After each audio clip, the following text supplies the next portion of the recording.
Hola, Hola Paloma, ¿cómo estás? hola Moisés, hola a todas y a todos.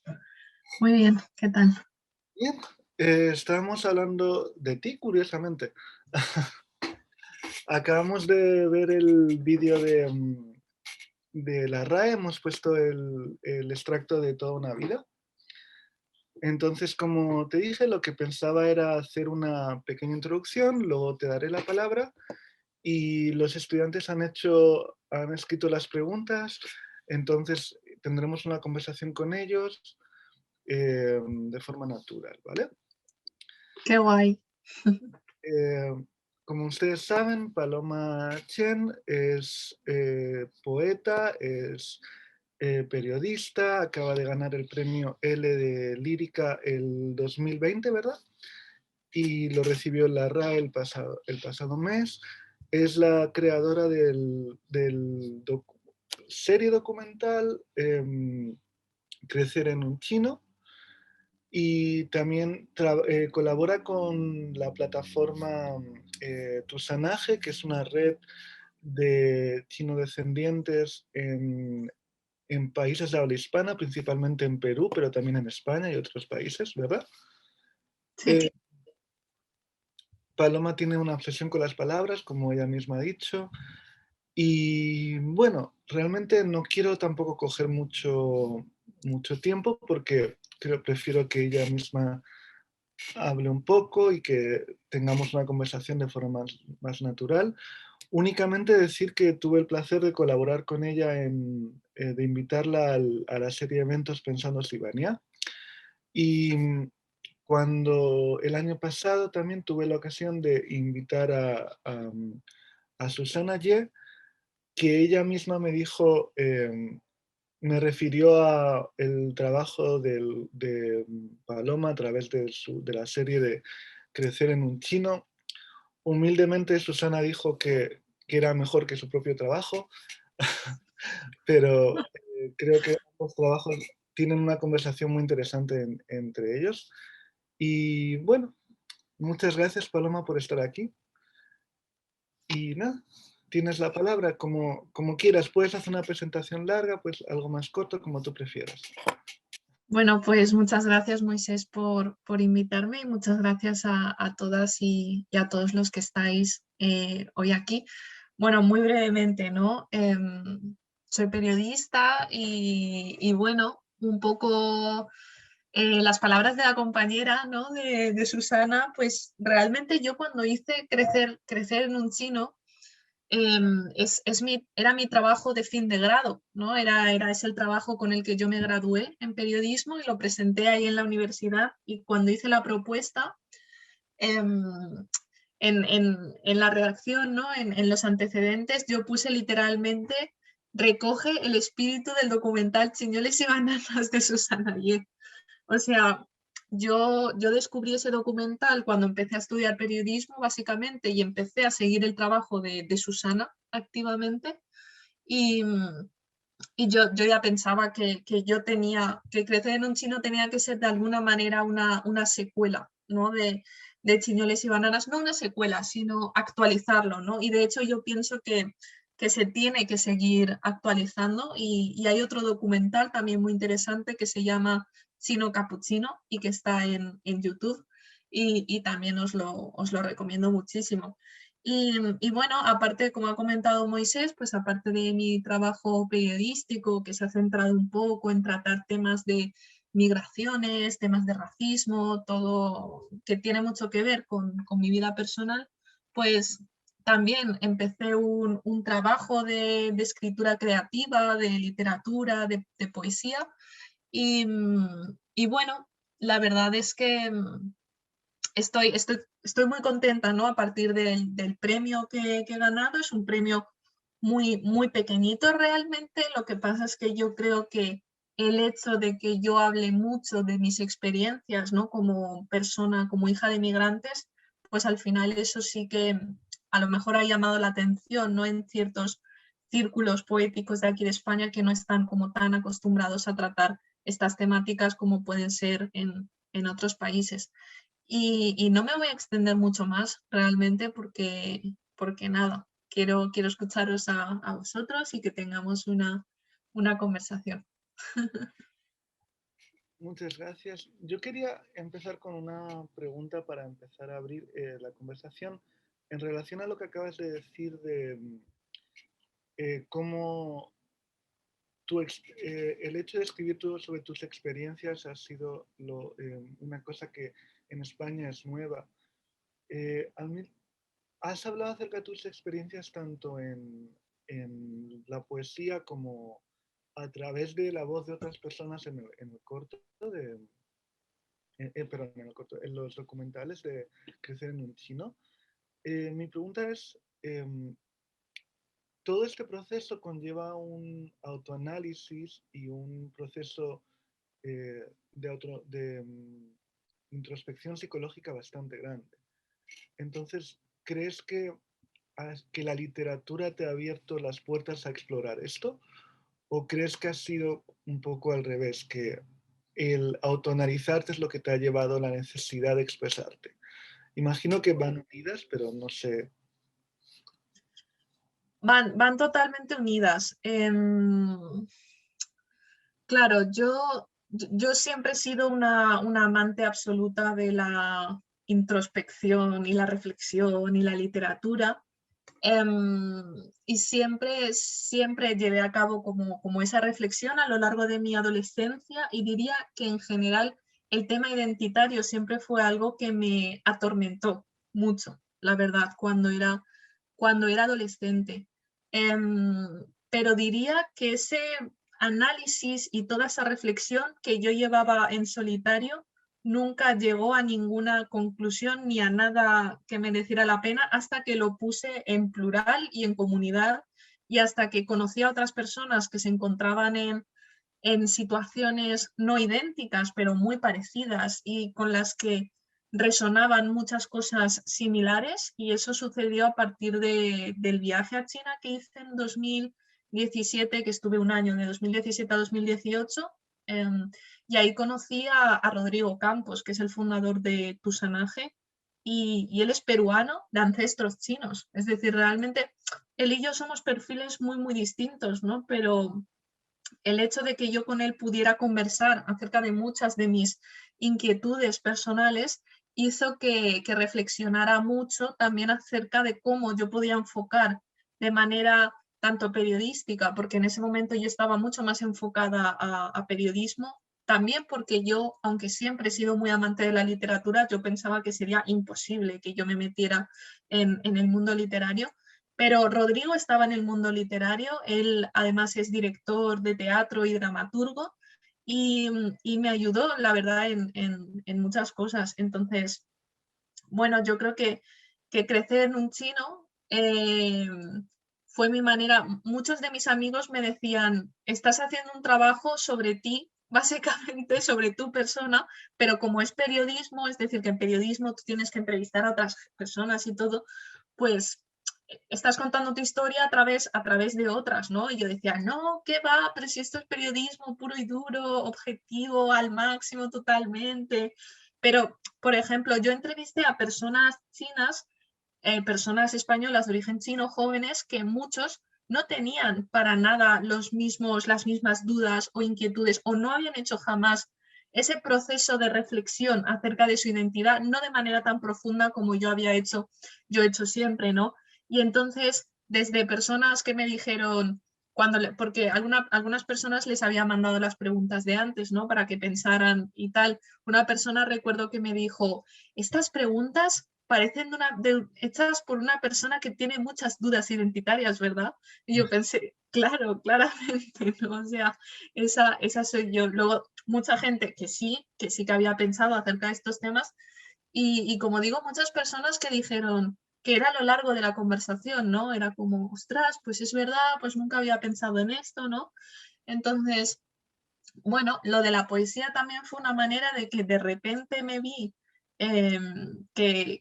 bueno, que yo siempre he escrito, ¿no? Y que podía utilizar eso, no hablando solo a través de otras personas, que al principio es como también una manera de arriesgarse menos, diría, ¿no? Te estás como protegiendo un poco por en la comunidad, mientras que la poesía y la escritura y todo parece un acto, aunque yo digo que es un acto muy plural y muy comunitario y que nace de la comunidad, pero al final sí que es verdad que el mundo de la escritura es muy individual, ¿no? Como muy de esta es tu voz y todo.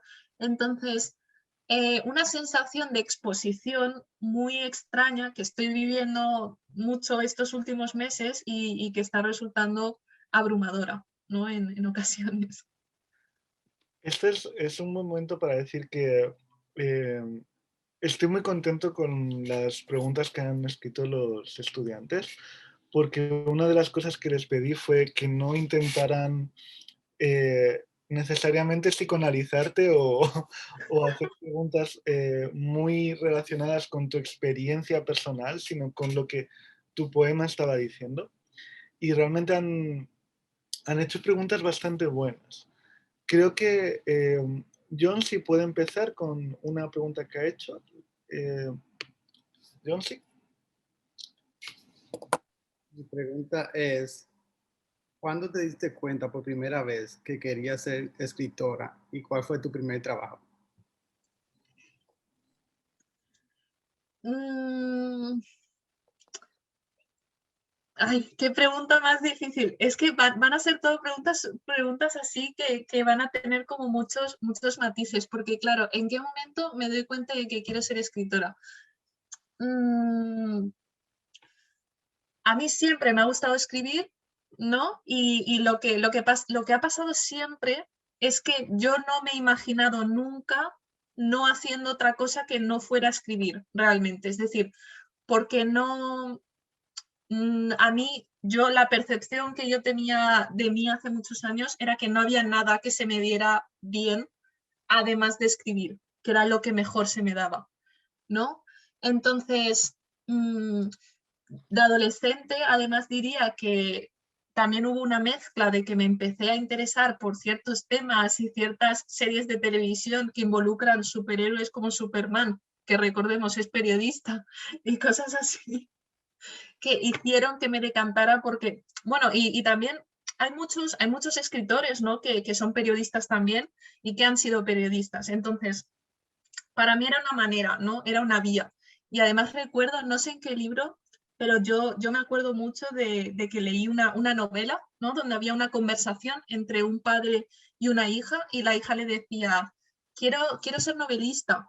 Y el padre, que era un padre muy práctico, muy pragmático, le decía, no, vas a ser periodista, ¿no? Si lo que quieres es escribir y ganar dinero, porque esa era la época donde si estudiabas periodismo aún ganabas dinero, que ya no es así, realmente. Entonces, bueno, de adolescente la verdad es que pensé que yo quería ser periodista, que quería es, hablar con otras personas y quería escribir acerca de las experiencias de otras personas, pero yo no me planteaba escribir acerca de mis experiencias, digamos. Y es verdad que fue más o menos, pues eso, ¿no? En la universidad y a partir de todo el proceso de conocer a otras personas que escriben sus experiencias personales, eh, cuando yo decidí, ¿no? Un poco decir, vale, pues me voy a exponer más, pienso que puedo escribir tanto ficción como poesía, como otros géneros que, que, que en verdad me exponen mucho, ¿no? Y que hablen como de mis experiencias cotidianas. Y acerca de mi primer trabajo como periodista fue pues en la radio de mi pueblo. Y, y como escritora recuerdo muy bien cómo envié un relato a Chop Suey Magazine, que es una revista fundada en Shanghái, de hecho, eh, por dos personas, creo que son argentinas, sí, argentinas, y yo envié mi relato y era un relato acerca de mi experiencia personal, pero además escrito como de manera muy poética y también de manera, digamos, un poco dramática. Y es verdad que ellos no buscaban eso exactamente, ellos buscaban algo como una crónica periodística o como un relato mucho más serio, digamos. Y me lo devolvieron, me dijeron, está genial el tema, nos interesa mucho, pero pero lo tienes que cambiar entero porque no es nada de lo que nosotros queremos. Y me lo enviaron con mogollón de anotaciones y con mogollón de cosas, y como yo quería ante todo publicar en esa revista, quería ante todo eso, yo en verdad lo cambié entero, hice como una cosa nueva de la que me gusta mucho y de la que estoy muy orgullosa también, la verdad. Y recuerdo ese como uno de las primeras cosas que yo hice, ¿no? en público y que publiqué y que me gustó mucho. Gracias por tu respuesta. Gracias, John C. A ver, Katie, te toca, te pongo el spotlight. Sí, hola, mi pregunta es, veo que tienes experiencia haciendo documentales además de poesía. ¿Cómo crees que usar películas en lugar de poesía cambió el mensaje que querías transmitir? Mm,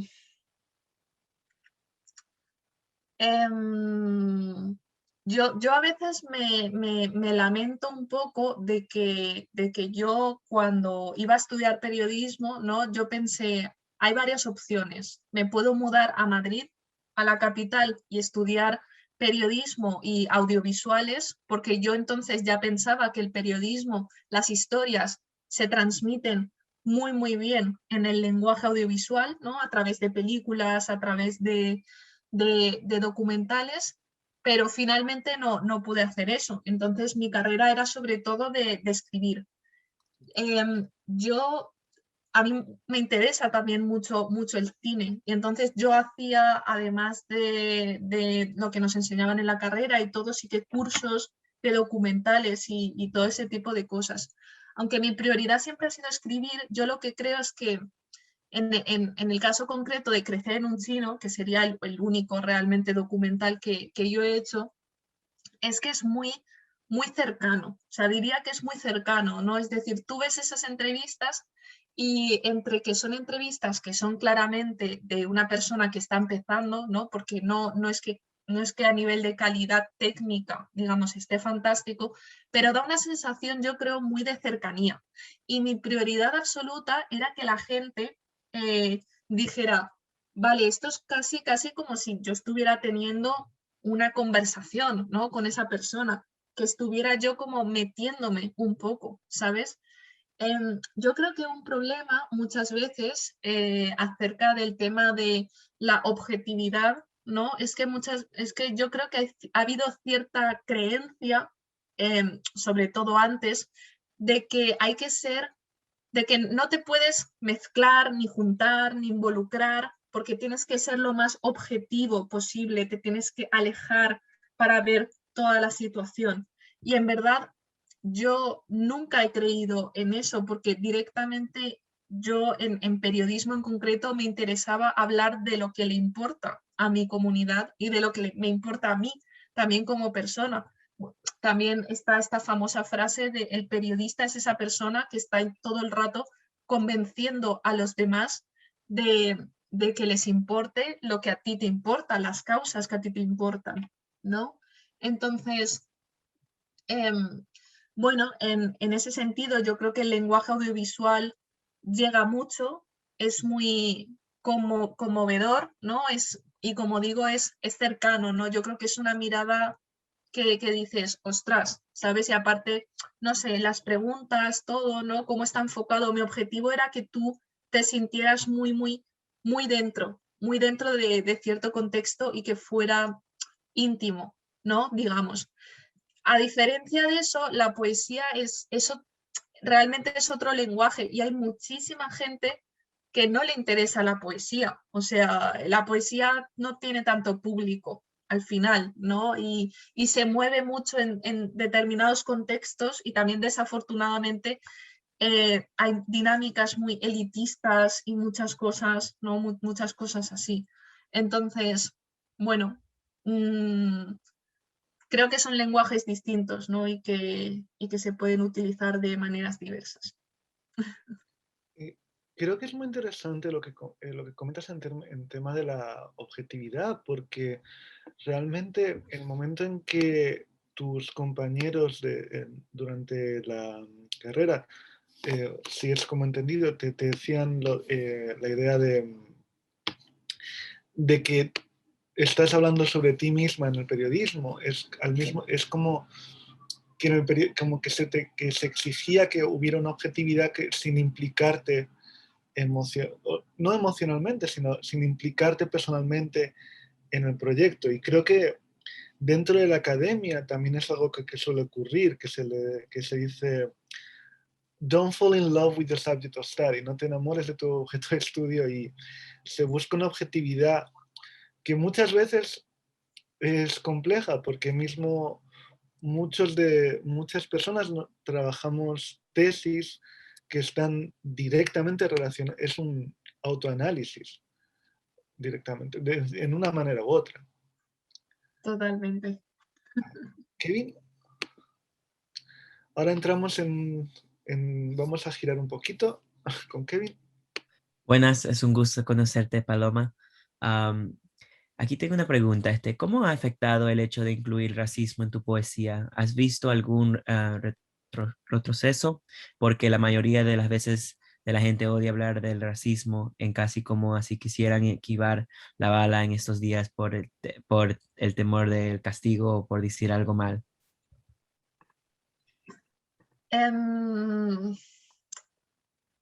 Es complicado y de hecho me doy cuenta, y esto ha sido algo también como doloroso aceptar que esto me ocurre, porque yo, como digo, desde mi trabajo público, no solo como poeta, sino como periodista, y siento hablar tanto de estas dos cosas tan unidas, pero en mi vida es como que mi trabajo está muy dividido y al mismo tiempo unido en estas dos cosas.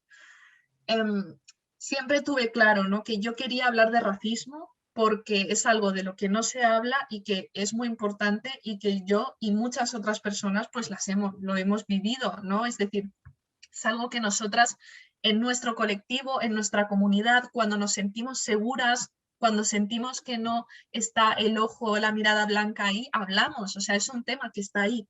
Entonces, yo además que he crecido también y que he estado en muchos contextos súper blancos, por ejemplo, redacciones de periódicos y otros sitios, siempre he querido eso, ¿no? Entonces, no diría que ha sido muy difícil para mí transmitirlo en poesía. Sí que, por ejemplo, en lo del concurso, cuando me presenté al premio, sí que pensaba que seguramente yo no tenía ninguna posibilidad, porque en la sociedad cuando hablas de racismo se te sitúa en un lugar muy concreto. Me refiero, el racismo no es un tema mainstream, no es algo que sufra la mayor parte de la gente, no es lo que sufre lo hegemónico, digamos. Y también, por supuesto, incomodidad, ¿no? Porque yo en mis poemas apelo directamente muchas veces a personas blancas o algo así, y siento que mucha gente, la mayor parte del público no lo va a entender, o sea, para nada, no lo va a entender, o sea, aquí en España a niveles de conocimiento o de hablar del tema del racismo estamos muy verdes, ¿no? Muy en el principio, muy principiantes, ¿no? Pero eso digo, ¿no? Que al final mi poesía es muy así, directamente muy así. También yo tengo muchos referentes americanos, de hecho, estadounidenses, muchas poetas que hablan acerca de estos temas. Pero diré también que un poco eso, ¿no? Que me he dado cuenta de que a nivel personal muchas veces me es difícil hablar de racismo con personas de mi entorno cotidiano, es decir, con mi jefe en mis otros trabajos, con mis amigos, ¿sabes? Es decir, las conversaciones estas de cotidianas de estar en la mesa o cualquier otra cosa, ¿no? Por ejemplo. Entonces, no sé, es complicado. Yo creo que cuando el racismo es una lucha que te atraviesa tanto, vas a tener mucha frustración y muchos días complicados, ¿no? Diría. Pero es necesario, es muy necesario. Pero ojalá que sí te da bastante orgullo de hablar de ser un inmigrante, sí. dar la voz a la otra gente que está en tu misma situación. Totalmente, yo creo que es necesario. Yo tengo muchos días de mucho miedo, de no quiero esto, de sentirme muy lo que se llama síndrome de la impostora, ¿no? Síndrome del impostor, que es todo el rato estar pensando, no, es que no sé qué hago aquí, no sé qué está pasando, no sé por qué esto, no sé por qué lo otro. Y luego al final lo que siempre gana es como esa, no me gusta mucho utilizar la palabra de responsabilidad, pero sí que muchas veces siento, jolines, es que es necesario hablar de estas cosas. Y si me están invitando, por ejemplo, si me están entrevistando, si me están invitando a cierto espacio, pues yo ahora mismo sí que estoy en una etapa de decir, vale, pues voy a este espacio, que es un espacio súper blanco, súper institucional, súper de todo, porque me gustaría traer las demandas de mi gente, ¿no?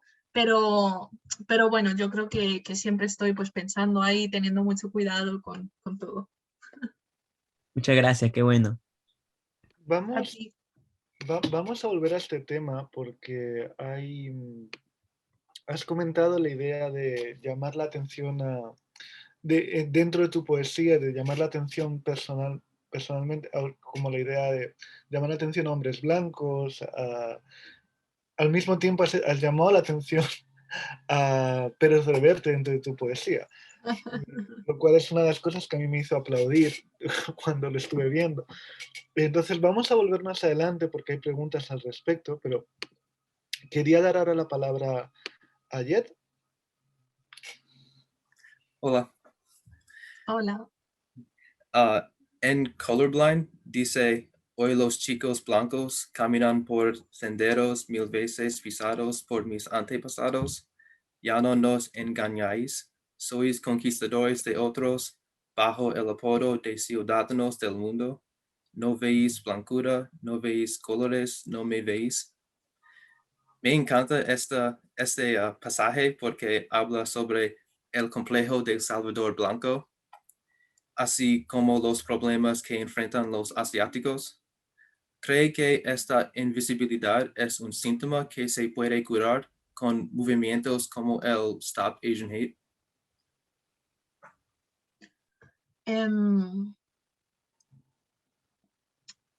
Creo que una de las cosas, no buenas, ¿no? Pero creo que una de las cosas que ha traído toda la pandemia, el coronavirus, todo esto, es que ha visibilizado el racismo que hay contra las personas asiáticas y que yo creo que ha estado muy invisibilizado, ¿no? Durante mucho tiempo, durante muchos años y en todos los sitios, ¿no?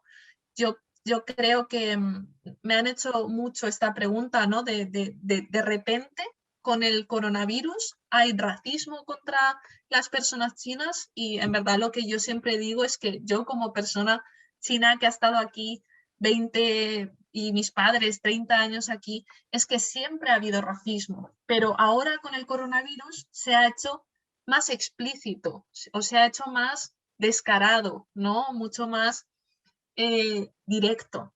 Entonces, yo creo que eso también nos puso en concreto en España y en todo el mundo, ¿no? A los colectivos asiáticos nos puso muy en alerta acerca de lo que venía. También porque todas esas cosas se han vivido antes. Me refiero con el SARS en 2003, con toda la lucha asiática en Estados Unidos y en Latinoamérica y en otros países donde las personas asiáticas llevan más tiempo, ¿no? Que en España, todo eso se ha visto, me refiero, toda esta ola de odio y discriminación. Entonces, movimientos como Stop Asian Hate o movimientos como I Am Not a Virus, ¿no? Todo este tipo de cosas que utilizan mucho las redes sociales, que de alguna manera tratan de visibilizar esos discursos, esos delitos de odio, esas agresiones, yo creo que son muy necesarias, ¿no? Son muy necesarias para llamar la atención un poco de la sociedad, de estamos aquí y además está habiendo un aumento brutal, ¿no? De esos delitos, de esas agresiones y también está creando conciencia dentro de la propia comunidad, porque yo creo porque puede ser que la generación de mis padres, ¿no? Las personas chinas y asiáticas más mayores, ellos tienen claramente otras prioridades, ¿no? Ellos trabajan, están centrándose en su familia y todo, mientras que yo, que ya estoy aquí, tengo esas otras prioridades de demandas antirracistas, todo ese tipo de cosas.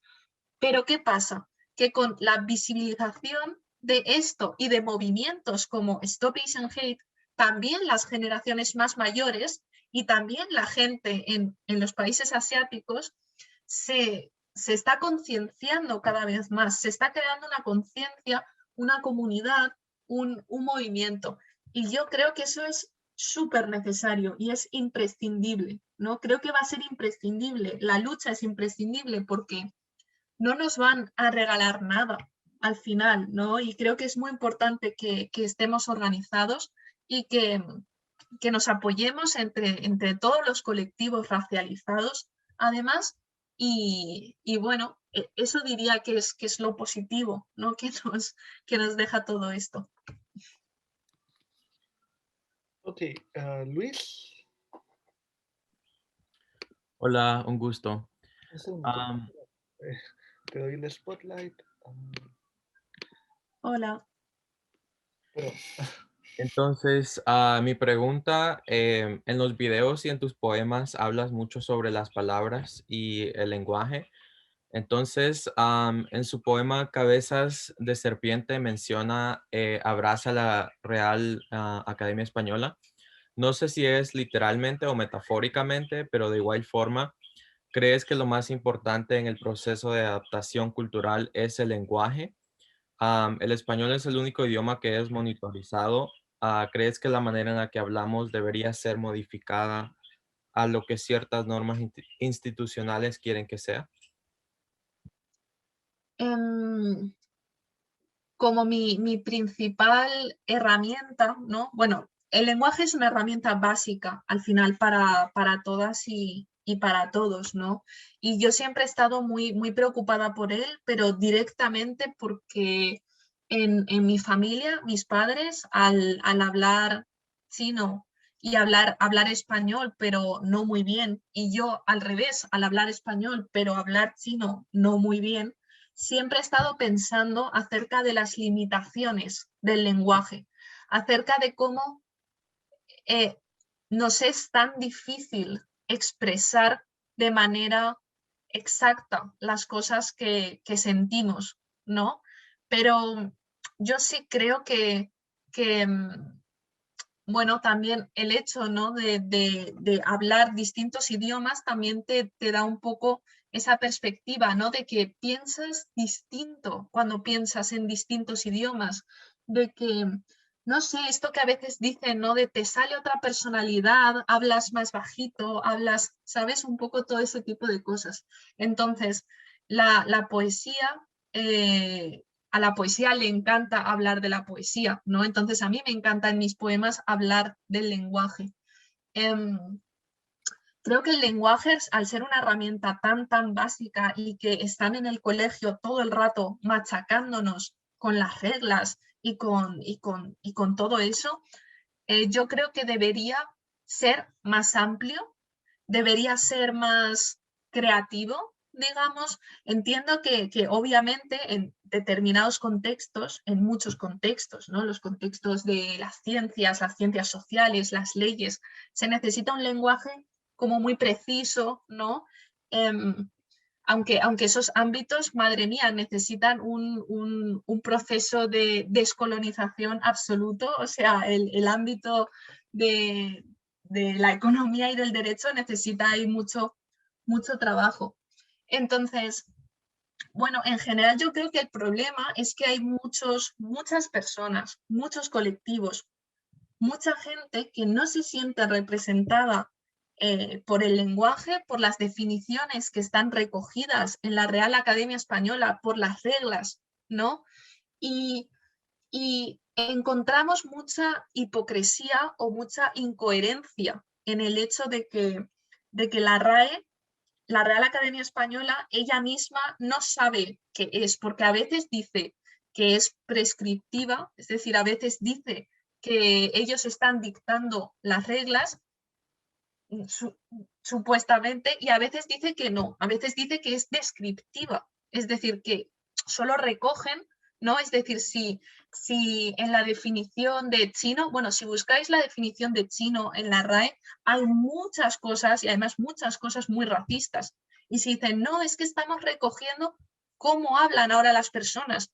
Bueno, hay definiciones que a día de hoy pues realmente no se utilizan para nada y luego hay tantísimas palabras que se utilizan ahora por mucha gente que no están recogidas, ¿no?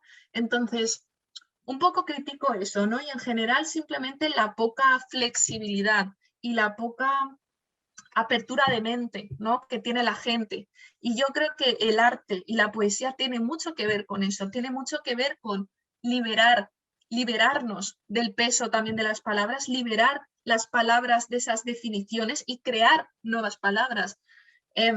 Yo no estoy diciendo para nada de lo que dice la gente de censura o de limitar el lenguaje, o sea, es al contrario, ¿no? Es inventar nuevas palabras, inventar nuevas definiciones, reapropiarnos de términos, ¿no? Entonces iría por ahí. Muchas Hay- gracias. Perdón, Luis. Hay muchas preguntas que han hecho los estudiantes acerca de la lengua, de los idiomas. Ángela tiene una pregunta que quiero que haga también en respecto de la lengua y de hablar. Hola, mi pregunta es, en su poema Toda la vida habla sobre cantando y hablando en una lengua tú no entiendes. ¿Piensas que la lengua representa la identidad de una persona? En muchos casos, o sea, sí, sí, la lengua es una cosa muy, creo, muy importante, ¿no? En la identidad de una persona. Pero de nuevo, yo no tengo una definición de identidad tan rígida. Es decir, me gustaría que el tema de la identidad fuera mucho más amplio, ¿no? Al final, porque claro, yo me he preguntado muchas veces, yo por hablar español, soy española, ¿qué es lo que me hace española? O sea, me hace española haber nacido aquí, me hace española que mis padres sean de aquí o no sean de aquí, me hace española amar España y besar la bandera, y al revés también, ¿no? O sea, ¿qué es lo que me hace china? O sea, el hecho de que yo no hable chino. Además iba a decir, yo no hable chino perfecto, pero ¿qué es hablar chino perfecto? Y además, ¿qué es el chino? Porque hay tantos, ¿no? Tantos dialectos, tantos idiomas, tanto, que digo, ¿qué es lo que a mí me hace menos china o más china? ¿No? Al final, porque claro, no hay no hay una lista, una serie de ítems que tú vas tachando. ¿Le gusta el picante? Más 10 puntos de ser china. ¿Le gusta no sé qué? Menos 10 puntos, ¿no? Entonces, la identidad es algo súper fluido y además es súper contextual, que depende mucho de con quién estás interactuando en esos momentos y depende mucho de roles. Yo muchas veces estoy con amigos españoles o cosas así y es como que yo estoy haciendo el rol de persona china porque de repente estamos ahí y yo soy la que está pidiendo, la que sabe más acerca del menú de la carta y de todo ese tipo de cosas, ¿no? Pero en otros contextos, cuando estoy con mi familia, en ese ranking de Chineseness, ¿no? De chinitud, yo soy mucho menos chino, ¿no? Digamos. Pero bueno, sí creo que el lenguaje es una cosa que suele ser muy importante. En mi caso personal, acerca de cómo yo percibo mi identidad, sí que es importante, la verdad, sí que es importante, pero eso no creo que me haga menos o más china o más o menos española. Ahora bien, no es que yo tenga como una conclusión muy clara, de hecho, yo estoy reflexionando mucho acerca de eso, acerca de que puede ser que en su momento, ¿no? Cuando yo era pequeña y aprendía castellano, a lo mejor me esforzaba el doble porque yo quería ser percibida como muy, muy española. Y con el chino en verdad me pasa lo mismo. Yo siempre estoy pensando, ay, tengo que estudiar chino, tengo que recuperar las clases, tengo que practicar, tengo que mejorar mi acento, porque siempre estoy asustada, ¿no? De que se me perciba como menos china. Y yo creo que eso es un error. O sea, yo creo que es preocupante, la verdad. O sea, está bien, ¿no? Que todos queramos mejorar nuestros idiomas, pero no creo que eso tenga por qué ser tan definitorio o tan limitante. Gracias, Muchas Andy. gracias. En relación también a los idiomas, Carla. Hola. Hola. Mi pregunta es, el idioma es uno de los aspectos más difíciles de adaptar cuando una persona se está integrando a una cultura o país nuevo. En el poema Los consejos de Nainai, usted menciona como la que ha rechazado el idioma de sus ancestros. ¿A qué se refiere con esto? ¿Estamos completamente rechazando la cultura al rechazar el idioma? ¿Y podemos pertenecer a una cultura en la cual no hablamos su lengua?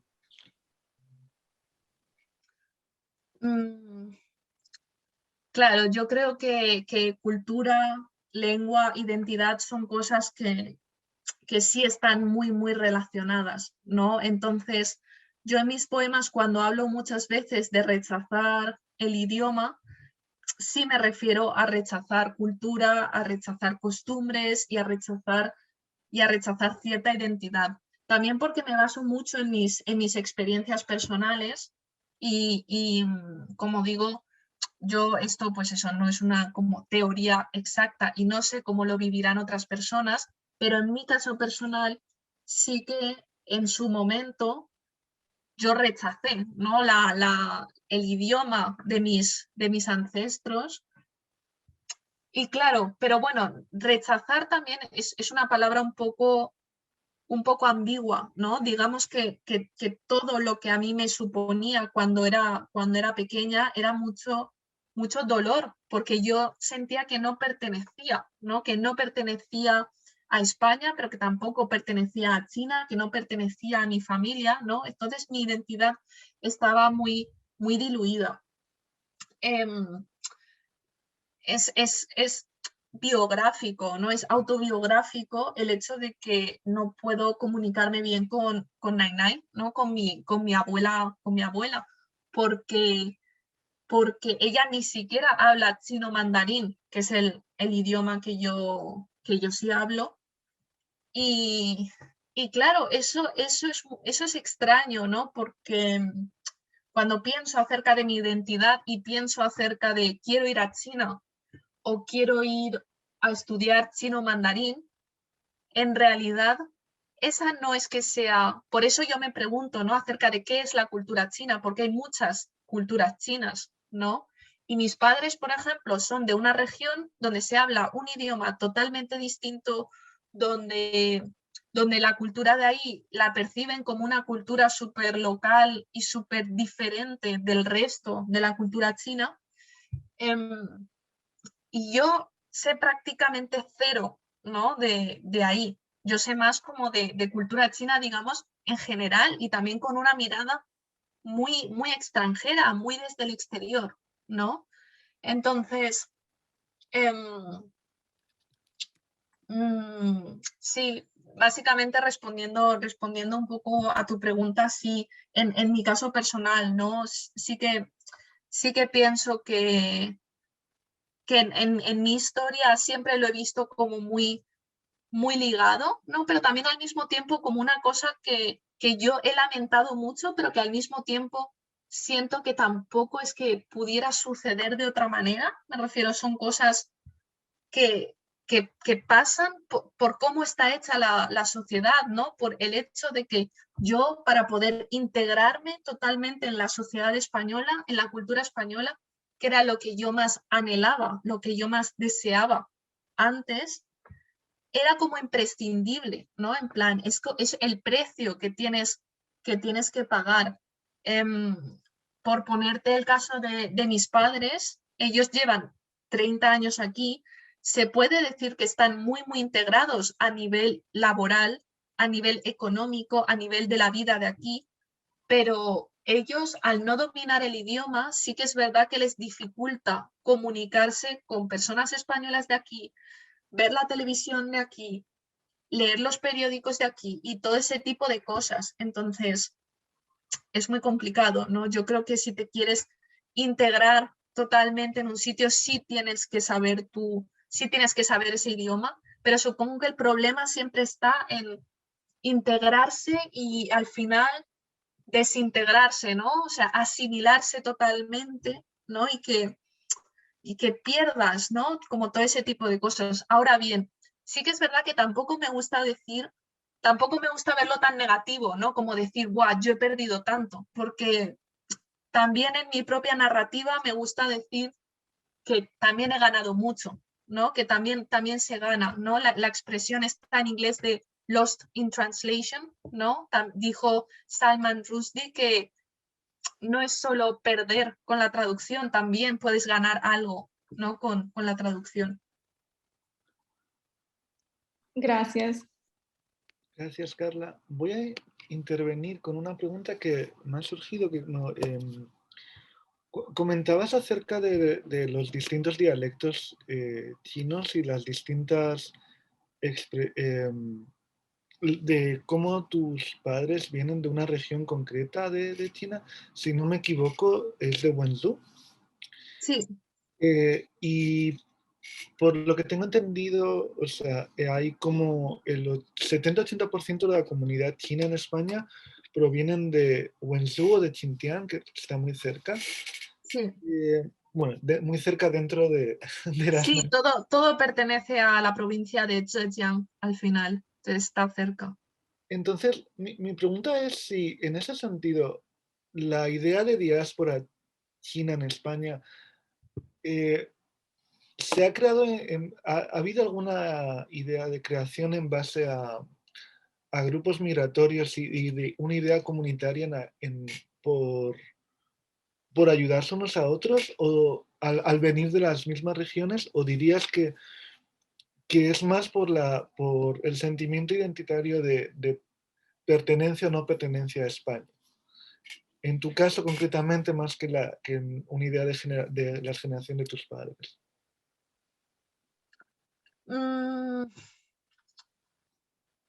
Actúan ambas, ¿no? En mi caso personal, a lo mejor, y esta pregunta es súper interesante, Moisés, porque no lo había pensado jamás, pero mi respuesta más automática es que puede ser que sea lo segundo, del tema de la no pertenencia, pero bueno, primero, como situación general, sí que diría que actúan las dos, ¿no? Porque en el caso de mis padres, pues el hecho de que todos vengan pues de una región bastante concreta hace que haya unido mucho, por ejemplo, en el tema asociativo, ¿no? En el tema comercial, en el tema de hablar la misma lengua.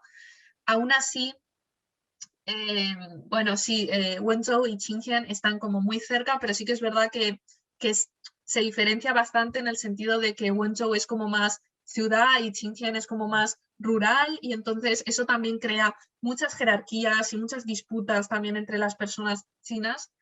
Entonces también hay como cierto aislamiento. Y en mi caso concreto te diré, no sé si limitarme, ¿no? Como a la segunda opción que has dado acerca del tema de la no pertenencia, pero sí que diría que no va tanto por el tema de Wenzhou o de Xinjiang, porque aunque yo sí he romantizado e idealizado mucho Wenzhou y Xinjiang y muchos de mis amigos, personas de la diáspora, ¿no? Como Quanzhou, ¿no? Quanzhou de gazpacho agridulce, que creo que la tendrás pronto, ¿no? Pronto la vas a invitar a ella, y también ella habló en Pensando si vaya.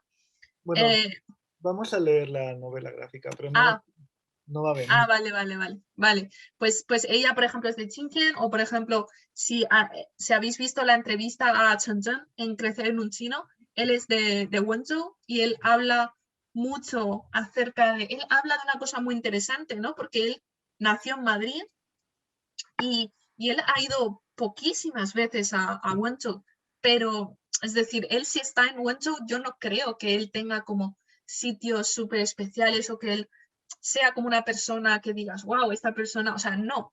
Pero el hecho de que él en casa habla wenzhounés, ¿no? Habla el dialecto de Wenzhou, hace que eso sea como algo como tan familiar que eso a él le recuerda mucho al hogar.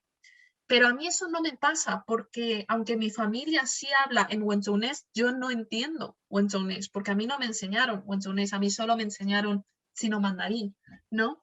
Entonces, es como que nuestros lazos, ¿no? El lazo de unión que yo siento hacia Shenzhen puede ser que tenga más que ver, ¿no? Con la no pertenencia, con no pertenecer a España, con no sentirnos nada, es decir, no sentirnos ni madrileños ni valencianos, puede ser que tenga más que ver con eso. Y también porque, y aquí hay un sesgo muy interesante que diría que a lo mejor no lo he comentado nunca, pero también me da la sensación de que muchas, o sea, muchas personas, pues al final son otros perfiles, ¿no? Son perfiles muy distintos. El perfil de mis padres son migrantes económicos, ¿no? Es decir, personas que venían y abrían sobre todo bazares y restaurantes, pero yo en la diáspora china he encontrado pues al final de todo, ¿no? Es decir, muchas estudiantes, ¿no?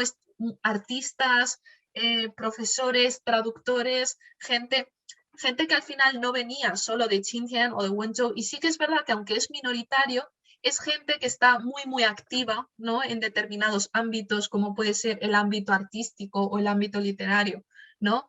Y yo me he sentido unido a ellas en cierto modo por esa idea de no pertenencia, ¿no? Que es también lo que yo creo que me une a otras personas de origen migrante o colectivo racializado aquí en España, no necesariamente de origen chino. Sí, eso. Lo comentaba por dos cosas. En primer lugar, porque veo como que en Estados Unidos, en Nueva York mismo, hay ciertas diferencias entre personas que provienen de Guangdong y personas que vienen de Fujian, y no necesariamente hay muy buen entendimiento a veces, por lo que tengo entendido. Sí, totalmente. Al mismo tiempo, citando a Donald Trump con la idea del efecto llamada, para mí es algo que a mí, en mi caso, siempre me ha fascinado, porque en mi familia ha habido esa idea de efecto llamada y se han creado grupos de unión que han creado comunidad dentro de un país, y para mucha gente ha sido mucho más fácil, o sea, crear una comunidad en base a grupos migratorios que provienen de mismas regiones, ¿no? Por eso. Quería dar la palabra a Claire. Claire, estás acá. Hola. Hola. Usted habla de blanquear su acento en su poema, pero habla. ¿Ha experimentado instantes específicos en que sintió como tuvo que blanquear su acento?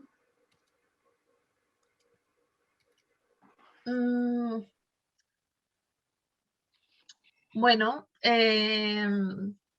si quieres, en general, España, bueno, igual el mundo, ¿no? Pero yo hablando de España en concreto, España es un país que, como yo entiendo, ¿no? Todos los países y al final todo el mundo es muy diverso, ¿no? Es decir, yo siento que todas las personas, todas y todos hablamos de manera distinta, tenemos acentos distintos, y en España también hay distintas lenguas, distintos acentos, una diversidad cultural y una riqueza lingüística fascinante, ¿no? Y en China igual, ¿no? O sea, y en todos los países. Pero hay como mucho miedo o mucho trauma acerca de eso, acerca de los diferentes acentos. Entonces, el resultado es que en clase te enseñan a hablar de una manera muy concreta, y en la televisión y en todos los sitios la gente habla de una manera muy concreta, y hay muchísimos estereotipos, chistes, burlas acerca de los acentos, acerca de las personas del sur que hablan con otro acento, acerca de... también hay mucha superioridad, se siente mucha superioridad hacia las personas latinoamericanas, hispanoamericanas que hablan español con otros acentos, ¿no? Y no lo sé, o sea, yo creo que hay un problema muy grave, ¿no? También dentro de España con que siempre estemos con la mirada tan... hay que aprender inglés, hay que aprender inglés, hay que aprender inglés, pero no sabemos cómo es el gallego, no sabemos cómo es el catalán, no sabemos cómo es el vasco y no conocemos su historia y no conocemos, ¿no? Todo ese tipo de cosas. Entonces, en general yo pienso que en el colegio y a través de los medios de comunicación te fuerzan todo el rato a tener determinado tono, determinado acento, determinado, ¿no? Entonces, ¿qué pasa en mi caso concreto? En mi caso concreto, en mi casa siempre se ha hablado en chino, pero en español también, pero en un español con acento chino, en un español con acento de persona migrante, ¿no? Al final. Y es como que yo siempre he podido controlar eso, ¿no? Digamos, es decir, yo cuando estoy con mis padres y he hablado en castellano, he puesto cierto acento y utilizo ciertas palabras y no pronuncio ciertas consonantes, ¿no? Digamos. Y cuando estoy fuera, cuando estoy con otras personas, yo jamás hablaría así porque se me percibiría, ¿no? O sea, se reirían de mí, se me percibiría como una persona, pues eso, migrante, inculta, un poco todo eso. Y cuando alguna vez me ha salido eso, no es decir, me ha salido alguna pronunciación rara, alguna palabra extraña, se han reído de mí o lo han visto, les ha llamado mucho la atención, ¿no? Al final. Y bueno, en general siempre es eso, ¿no? El hecho de que siempre existe ese estándar al que todos nos tenemos que ajustar, ¿no? Porque si no pensamos que no somos tan buenos, ¿no? Como la mayoría. Y al final el problema es que, ¿por qué pensamos eso, ¿no? ¿Por qué pensamos que esto es lo bueno? ¿Y por qué no pensamos que es normal, ¿no? Es totalmente normal, ¿no? Que mis padres hablen de esta manera o que yo hable de esta manera o de esta otra, ¿no? Pero, por ejemplo, también yo que soy periodista, siempre he pensado, ostras, es que tengo que cuidar, ¿no? Muchísimo mi lenguaje, lenguaje súper estándar, unas reglas, y es una preocupación, ¿no? Siempre constante, diría. Gracias, Claire. En ese sentido, también el valenciano forma parte de tu vida, pero no sé si lo forma dentro de si forma parte dentro de tu producción literaria. Alguna cosa, pero muy poco. Tengo algún poema donde sí meto alguna cosa en valenciano y alguna cosa muy relacionada con Valencia. Para mí es un idioma, es una lengua muy importante porque, claro, la aprendí de pequeña y de hecho siento totalmente que es uno de mis idiomas maternos. Lo que pasa es que luego, teniendo en cuenta que en mi casa no se habla valenciano y me mudé a una región de Valencia donde no se habla valenciano, porque Valencia tiene una relación muy complicada con los idiomas, ¿no? Como toda España tiene una relación muy complicada con mantener los idiomas. Entonces el resultado es que tristemente hay muchas personas valencianas que, aunque entienden el valenciano totalmente, como puede ser mi caso, no hablamos valenciano fluido. Insisto, hablamos mejor inglés o hablamos mejor cualquier otra lengua antes que el valenciano. Y bueno, en mi caso es una lengua importante también porque es la lengua en que trabajo muchas veces. Escribo muchas veces en valenciano, pero sobre todo periodismo y otro tipo de cosas. Poesía en valenciano sería muy complicado y además he leído algo de poesía en valenciano, pero la verdad es que muy poco. Junior, ¿continúas? Hola, Mi pregunta es, en el poema Pero habla, usted dice, mi voz ya no tiene color. ¿En qué manera usted ha perdido su identidad asiática? ¿La sociedad le ha forzado a asimilarse e ignorar las costumbres de su cultura? Mm, yo creo que, que en general, ¿no? Cuando vas al colegio, ¿no? Y sobre todo, además, en mi caso concreto, yo he crecido en un pueblo, ¿no? Donde no habían otras personas chinas o no habían otras personas asiáticas. Entonces, puede ser que mi situación sea distinta, ¿no? A de otras personas que han crecido en la ciudad y si, por ejemplo, cuando eran pequeños iban a colegios, iban a clases de chino, todo ese tipo de cosas, ¿no?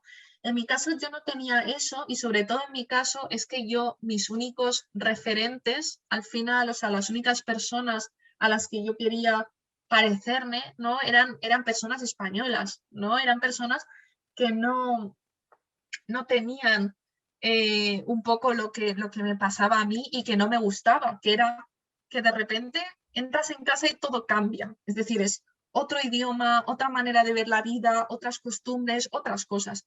Y a mí eso no me interesaba, a mí eso no me interesaba porque lo que me interesaba es lo que hay fuera, ¿no? Al final. Y yo creo que es un conjunto de cosas, me refiero, es un conjunto de que la sociedad te proyecta unos estándares, te proyecta unas necesidades, ¿no? También unas necesidades de encajar y luego tú te fuerzas mucho a ti misma a asimilarte.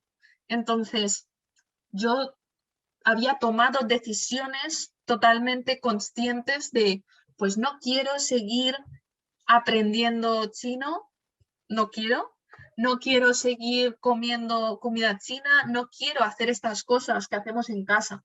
Y eran decisiones conscientes, pero ¿por qué tomaba esas decisiones? Porque tenía esa incomodidad o esa preocupación de que yo no quiero que la sociedad me vea diferente. Porque cuando la sociedad me ha visto diferente, cuando en el colegio yo he llevado arroz y he comido con palillos, los demás se han reído de mí.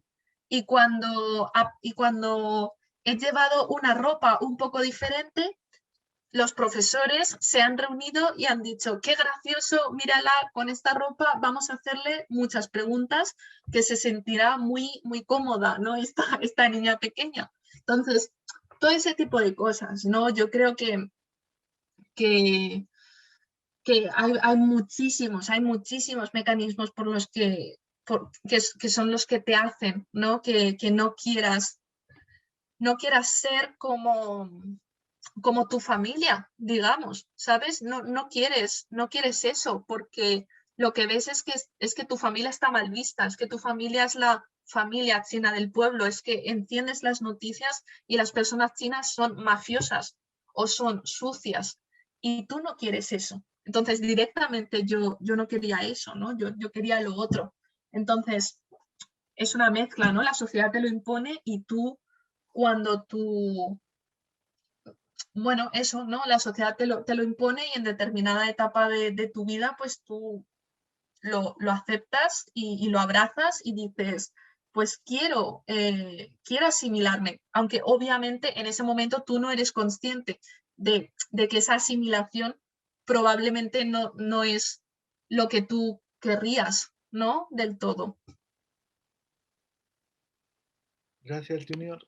Además, en el caso de Valencia, el debate acerca del arroz y el arroz con cosas y la paella puede llevar una tesis entera. La identidad valenciana es que es otra movida también. Voy a dar el paso a Pamela.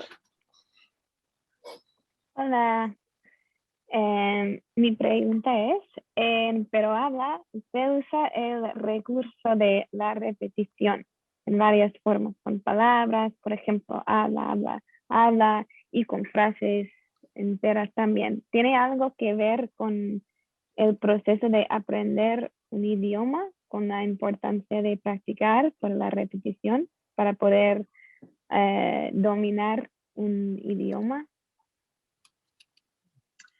Tiene que ver porque,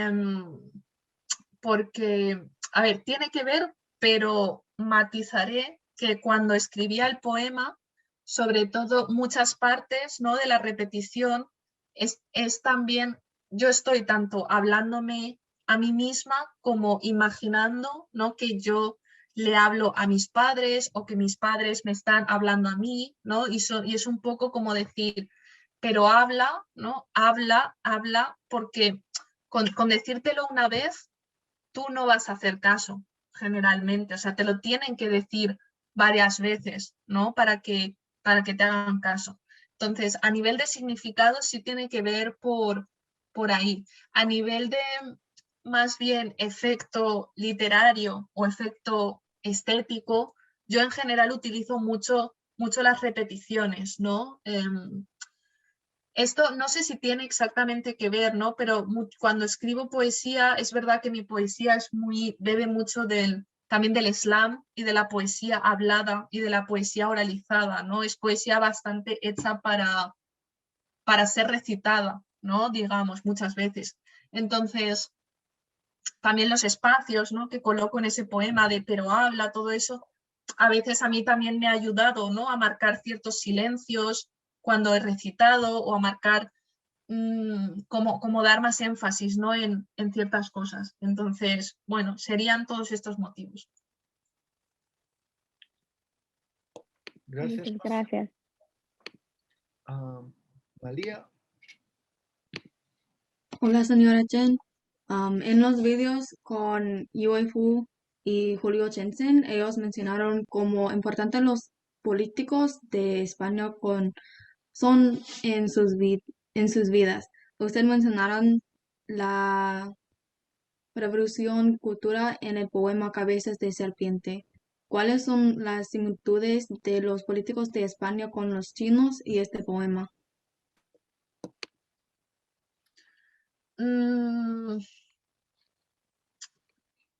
Claro, en mis poemas hablo muchas veces de, pues, revolución cultural, Mao, determinados elementos de la historia de China que son en Occidente relativamente conocidos o relativamente importantes, pero que al mismo tiempo se desconocen mucho, ¿no? Se desconocen muchísimo. Yo también los desconozco. Yo sé cosas por mis padres, pero mis padres muchas veces, ¿no?, muchas cosas tampoco me las han contado. Yo he sentido mucha angustia muchas veces porque hay una conexión, ¿no?, entre que Occidente tenga muy demonizado el régimen chino, ¿no?, el régimen comunista chino y el gobierno y en general su historia con las personas chinas, ¿no?, con el pueblo. Hay una unión ahí muy grande. Entonces, yo creo que en España sucede mucho que los políticos no hablan de temas de migración y no se les ocurriría jamás hablar de nada, de que algo ha sido racista, ¿no? Porque también un poco recuperando una de las preguntas anteriores, el racismo sigue siendo un tema súper tabú, ¿no?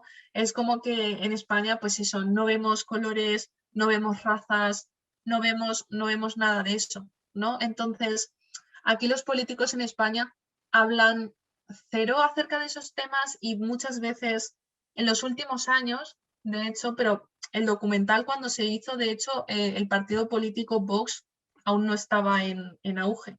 Pero ahora mismo el partido político Vox de extrema derecha ha dominado el discurso acerca del tema de la migración en el sentido de que ellos, como a ellos sí que les interesa hablar de estos temas, pues hablan todo el rato acerca de esto y esto sí que les lleva votos, pero el resto de partidos no se posicionan, digamos, no explícitamente.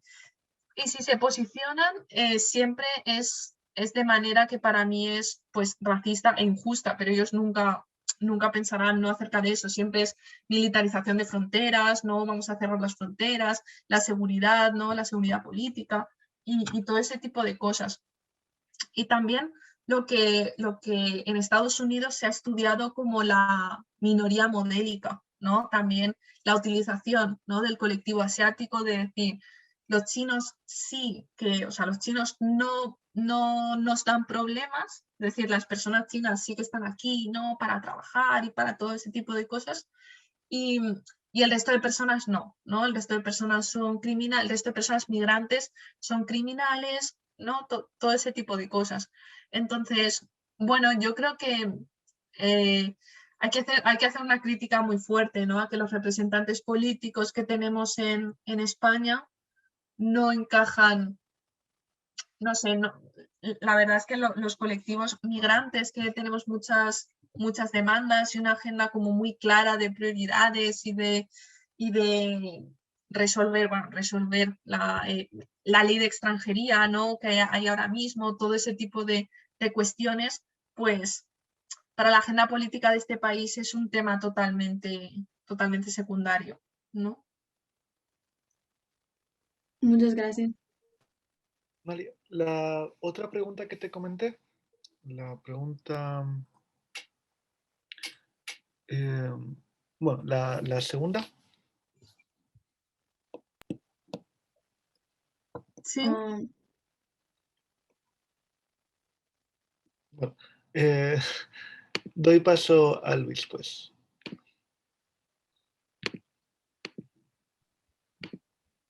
Mi segunda pregunta es, en tu poema Obscenidad, mencionas, mi sueño es que no me separen de mi padre y de mi madre en una fila para extranjeros y otra para europeos. Esto sucede en muchos casos con los ciudadanos americanos quienes nacen de padres pertenecientes de otros países de Latinoamérica y que quizás solo poseen residencia en Estados Unidos. ¿Qué les dirías a esos niños que tienen el mismo pensamiento que tú describes en el poema?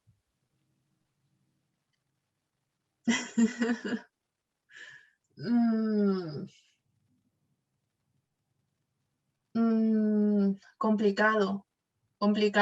Ese pensamiento o sentimiento es algo que yo llevo arrastrando desde la adolescencia, que fue cuando cambié mi nacionalidad, porque yo, aunque nací en España, como mis padres son chinos, yo tenía la nacionalidad china, pero de una manera un poco rara, porque claro, yo tenía pues eso, el pasaporte chino, pero en China, y de manera que yo podía ir a China y entrar en China perfectamente, pero luego en China yo no tenía nada, porque yo tengo un hermano mayor.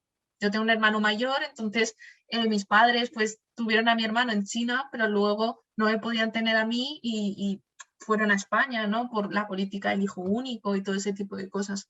Entonces, claro, yo me sentía un poco como que en verdad no existía en ninguna parte, ¿no? Digamos. Y cuando me cambié la nacionalidad, sí que es verdad que mis padres estaban, o sea, les pareció bien, ¿no? O sea, mis padres fueron ellos los que me dijeron, oye, ¿quieres tener la nacionalidad española? Porque así tendrás pues tu DNI, tu ID card y todo ese tipo de cosas. Y yo al principio estaba muy segura, pero esto yo tendría 14 años o así, ¿no? Y yo, sí. Pero mi madre me dijo, ten en cuenta que si eso pasa en la embajada y en los otros sitios donde nosotros íbamos a hacer papeleo y en los aeropuertos, te van a separar, ¿no? O sea, no vas a estar con nosotros, te van a separar. Y eso sí que es verdad que me resultó dolorosísimo y súper triste, ¿no? O sea, pensé, no entiendo nada, o sea, no entiendo por qué esto es necesario, ¿no? Al final.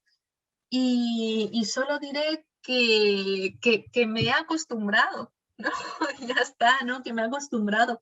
Que eso sigue sucediendo, que cuando llego a China, por ejemplo, en el aeropuerto, mis padres pasan por la fila de personas chinas, que esa va a toda velocidad, y yo estoy en la fila de personas extranjeras y es como que mis padres están al otro lado y están una hora esperándome. Pero lo importante es que me esperan. Entonces, Bueno, la verdad es que no sé qué decir más porque es algo a lo que le estoy dando vueltas, ¿no? Una y otra vez acerca de esta como separación, ¿no? Brutal, o esta clasificación de las personas en base a sus papeles, ¿no? Y en base a sus cosas. Es un tema complicado. Muchas gracias, Luis.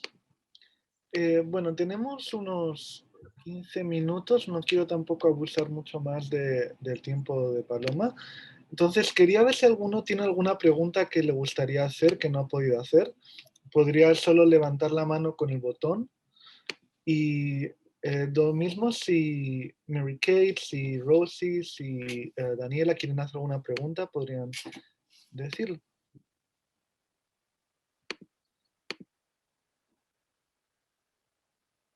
¿Alguien? ¿Rosie? Sí, yo haría una pregunta. Hola Paloma, muchísimo gusto. Muchas gracias por compartir tus experiencias. Me ha gustado muchísimo leer tus poemas. Y hablando un poco de todas estas experiencias vitales, ¿no? Y también pensando un poco en literatura, como has dicho, estaba pensando un poco en lo que estabas hablando de tus influencias literarias, ¿no? De qué tipo de poemas, de lo de las repeticiones, etc. Y una cosa que se me ocurrió preguntarte era, también, ¿no? O sea, creo que tus poemas cumplen varios papeles, ¿no? O sea, hasta cierto punto dan voz a una experiencia muy particular. Creo que también cumplen un papel casi activista, ¿no? En un momento muy importante, estamos en una coyuntura, creo, importante, ¿no? En el caso de visibilizar grupos minoritarios, etcétera, en diferentes contextos. Pero volcándonos más un poco a la pregunta literaria, te quería preguntar si tú lees poetas españoles. ¿Cuáles son, por ejemplo, tus poetas favoritos? Tanto dentro de un canon tradicional, ¿no? Pero también poetas jóvenes, contemporáneos. ¿Qué tipo de lectura haces? Porque supongo que también hasta cierto punto tu propia obra, ¿no? Se situará dentro de este canon, bueno, ¿no? Español, ¿no? Entonces, también con la idea de que a pesar de que estos temas a lo mejor encuentren cierta resistencia, ¿no? Por parte de los lectores que a lo mejor no quieren pensar sobre este tema que resulta, ¿no? Un poco problemático o doloroso o lo que sea, también quieres tener lectores, ¿no? Españoles, mainstream y todo lo demás. Entonces, quería oír un poco, ¿no? O sea, tus lecturas, tus modelos, si tienes poetas contemporáneos que lees, ¿no? Y cómo te situarías tú, por ejemplo, dentro de este panorama literario español. Gracias. Muchas gracias por la pregunta.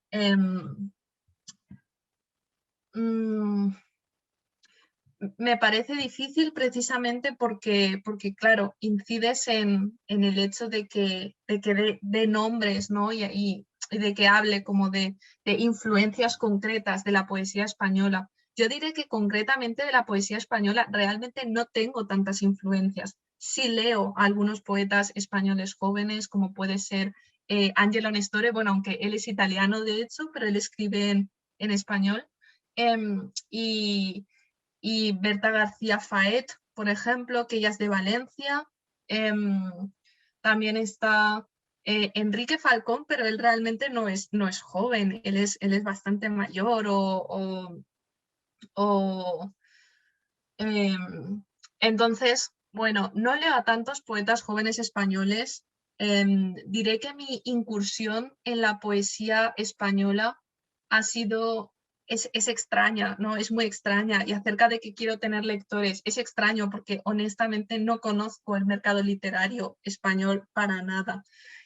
Yo soy una persona que sobre todo de adolescente leía muchísimo a los simbolistas, leía muchísimo a Baudelaire, ¿no? A Rimbaud. Luego he leído muchísimo a Alejandra Pizarnik, luego a Anne Sexton, a Olga Orozco, a a todo este tipo de poetas, ¿no? A Silvia Plath siempre han sido como de mis favoritas. Y leo muchos poetas jóvenes contemporáneos, pero en verdad muchísimos estadounidenses, como puede ser Franny Choi, ¿no? O Marilyn Chin, o no sé pronunciar su nombre, pero Kaveh Akbar es como uno de mis top que me encanta, o ahora mismo Ocean Vuong, ¿no? Yo creo que él es absolutamente top. Entonces, esos son, ¿no? Algunos de mis poetas favoritos. Y luego hay algún poeta, sí que me gusta mucho la poesía china clásica, sobre todo de la dinastía Tang y todo ese tipo y los haikus, ¿no? Y Matsuo Baso y todo esto. Y algún poeta chino contemporáneo, pero esas serían, ¿no? Como mis principales referencias, ¿no? Glorian Zaldúa, todo este tipo de poesía. Gracias, Rosy. A ver, Mary Kate, te doy el spotlight. Un segundo. Hola Paloma, gracias por venir, charlar con nosotros y gracias a Moisés también por invitarme. Quería hacerte una pregunta que yo creo que dialoga bastante con lo que los estudiantes de Moisés ya estaban preguntándote, pero es una cosa que mis estudiantes también me preguntan bastante. Y sería acerca de tu opinión sobre hasta qué punto la producción cultural puede tener una influencia, si no en la política, en la sociedad y en las opiniones de la gente en general. Entonces, quisiera saber lo que piensas sobre eso. ¿Hasta qué punto la poesía o documentales como el tuyo o cosas así pueden cambiar la cultura que estamos viviendo? ¿Dónde está esa intersección entre la producción cultural y la realidad material?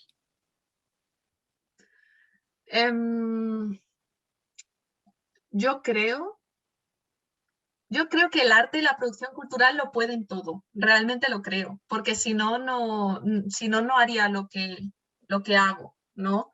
Creo que los cambios pueden ser muy lentos, ¿no? Y efectivamente lo son, pero yo creo que son además distintos lenguajes. Me he dado cuenta de que al público al que he llegado con un documental como Crecer en un chino, es público que a lo mejor ni lee poesía ni le interesa, y luego he estado en recitales de poesía que yo he pensado, ostras, con que haya cambiado la visión de una sola persona, ¿no? O dos personas del público, ya me merece la pena. Y además tampoco es cambiar, porque cambiar es muy complicado, ¿no? Simplemente que le suscite preguntas, que le suscite algo, porque cambiar es muy complicado. Me refiero a cambiar, si hablamos de mis amigos y de gente con la que yo estoy hablando de estos temas todo el rato, todo el día, les puede llevar años también, y no solo ellos, sino todos, o sea, todos nosotros, nos lleva años cambiar, desaprender, deconstruirnos, desaprender todas las cosas que hemos aprendido a lo largo del tiempo en la sociedad. Y yo creo que el arte y la cultura tienen un poder increíble, ¿no? Un poder fascinante, y yo lo he vivido. O sea, yo siento que muchas de las personas que nos dedicamos a arte, a cultura, a literatura, nos dedicamos a ello porque hemos sentido esa magia. O sea, yo la he sentido, a mí me ha cambiado, ¿no? A mí la producción cultural me ha cambiado. No digo que me haya cambiado de una manera brutal, pero sí que poco a poco sí que ha cambiado mis ideas políticas, sí que ha cambiado o ha influido, sí que ha influido en mi visión acerca de otras personas.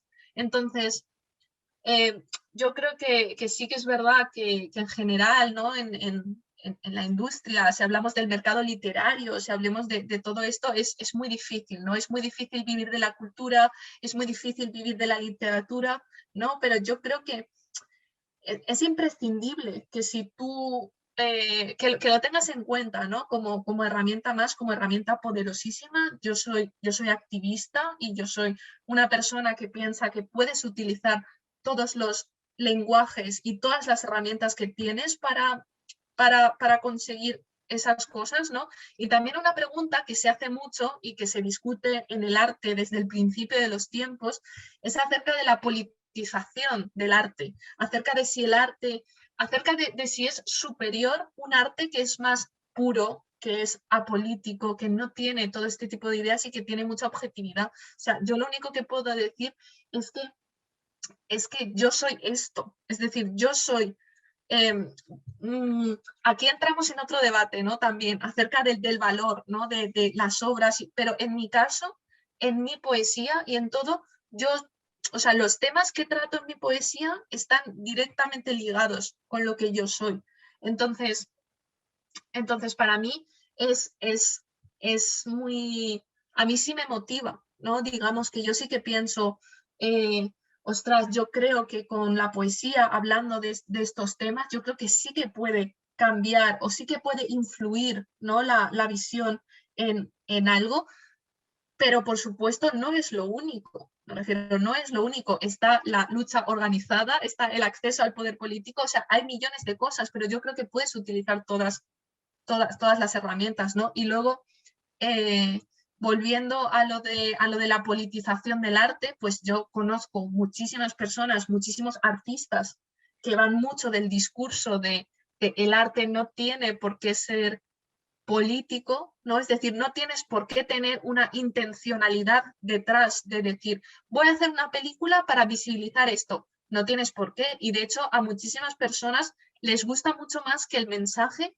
realmente sea mucho más abstracto o mucho más sutil, ¿no? Digamos, que no sea propagandístico, digamos, pero que el director o la directora no haya tenido una intencionalidad política no quiere decir que eso no tenga una lectura política. Puede tener una lectura política. Entonces, tú como creador o como artista tienes la responsabilidad, o sea, o tienes que tener la percepción de que se puede hacer una lectura política de tu obra. A lo mejor tu intención no ha sido esa, pero sí va a haber una lectura política de tu obra y yo creo que simplemente tienes que ser consciente de eso. Gracias. Paloma, si tienes tiempo para una última pregunta y antes de terminar. A ver, vamos a dar la palabra a María. De nuevo. Hola.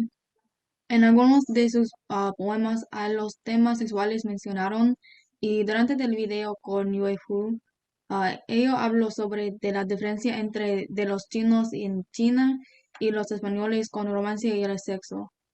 ¿Cuál es la importancia del sexo entre de la vida chino-española y en su identidad? O sea, la influencia de... Perdona porque no lo he entendido muy bien. O sea, la influencia de... Pues vine a preguntar como el papel de que cumple el sexo. Lo comentaba Yue como la idea de el papel que cumple en China y en España. Entonces, ¿cómo en esta identidad china-española, qué papel cumple? Ah, vale. O sea, yo hablaba pero de la diferencia como de las relaciones romántico-sexuales, ¿no? Todo este tipo de cosas. Sí. Vale. Yo diría que este tema se liga mucho a... Se liga mucho a muchas cosas. Se liga a mi género, ¿no? A mi posición como mujer dentro de mi familia, ¿no? También. Entonces, ha sido extraño, digamos que en esta esfera, ¿no? En la esfera de lo romántico o lo sexual, digamos que yo siempre he pensado que era complicado, ¿no? Porque en el tema de las parejas, mis padres, ¿no? Al ser muy tradicionales, es como que, no, pues tú tienes que estar, ¿no? Con una persona china, sí o sí, y tienes que formar una familia con una persona china. Yo creo que eso ha influido mucho también porque siempre me ha angustiado mucho, es decir, el hecho de que yo hubiera momentos, ¿no? de mi vida que rechazara eso, también hizo, ¿no? que yo rechazara totalmente eso. Entonces, claro, es un tema que no sé, que para mí también ha sido extraño, ¿no? Luego ya con más naturalidad, o sea, mis padres han ido aceptando, ¿no? Que yo, pues, que mis parejas fueran españolas, por ejemplo, ¿sabes? Pero ya está, ¿no? Digamos, yo siempre también he tenido como ese pensamiento, ¿no? De lo más fácil para mí sería, en verdad, tener una pareja o china española, ¿no? Como yo, porque también mis padres me han dicho mucho lo de bueno, vale, una persona china igual no se entiende muy bien contigo, ¿no? Que a lo mejor una persona china, ¿no? Que es de familia china, pero que es española, ¿no? Con la que sí te puedes comunicar y que tiene como tu misma actitud y tu mismo todo, pues a lo mejor eso está mejor, ¿no?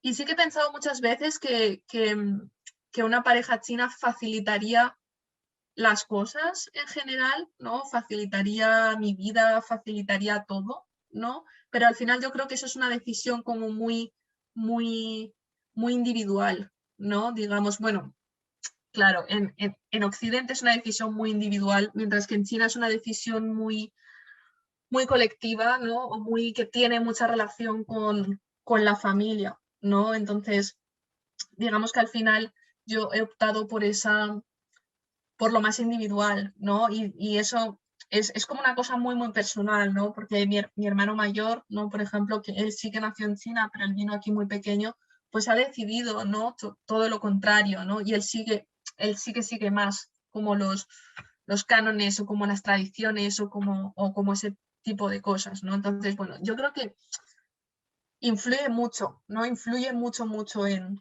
la identidad también. Muchas gracias. Creo que es una pregunta que parecía que podría haber sido muy compleja y al mismo tiempo es muy interesante porque va a estar muy, muy conectado a la conversación respecto a gazpacho agridulce que vamos a tener la semana que viene, donde está muy presente ese concepto.